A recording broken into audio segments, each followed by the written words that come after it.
तू त बेवफा सनम भगल हे, तू त बेवफा सनम भगल हे।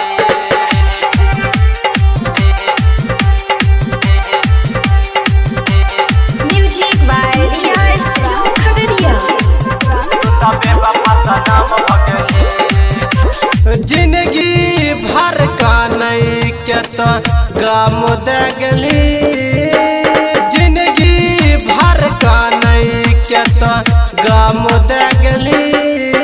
तू त बेवफा सनम भगल हे, तू त बेवफा सनम भगल हे।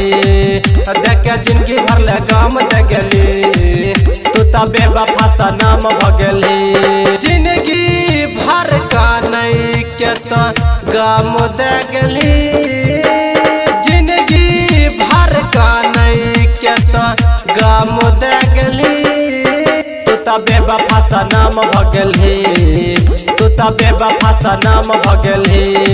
देख जिंदगी भर ले गम दे गली, तू त बेवफा सनम भगल हे। तू त बेवफा बेवफा सनम भगल हे, सनम भगल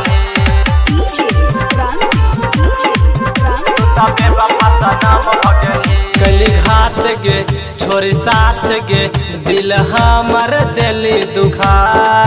जीवो जान न तोहरा बिना मर जैबो जहर खा।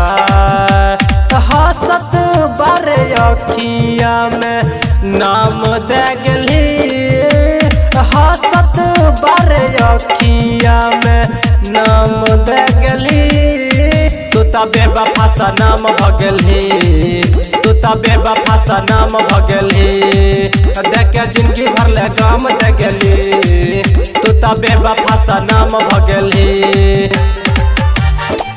तू त बेवफा बेवफा सनम भगल हे, सनम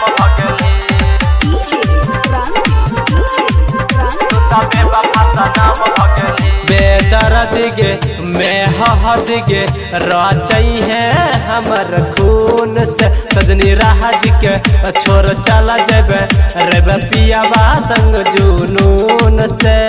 राइटर विपिन बरजस के तो धर्म भागली, राइटर विपिन बरजस के तो धर्म भागली।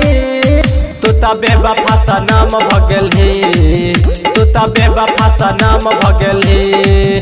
देख जिंदगी भर ले गम दे गली, तू त बेवफा सनम भगल हे। जिंदगी भर का नहीं के तो गम दे गली, जिंदगी भर का नहीं के तो गम दे गली। तू त बेवफा सनम भगल हे, तू त बेवफा सनम भगल हे। देख जिंदगी भर ले गम दे गली, तू त बेवफा सनम भगल हे। Recording by Riya studio Khagaria Bhadas.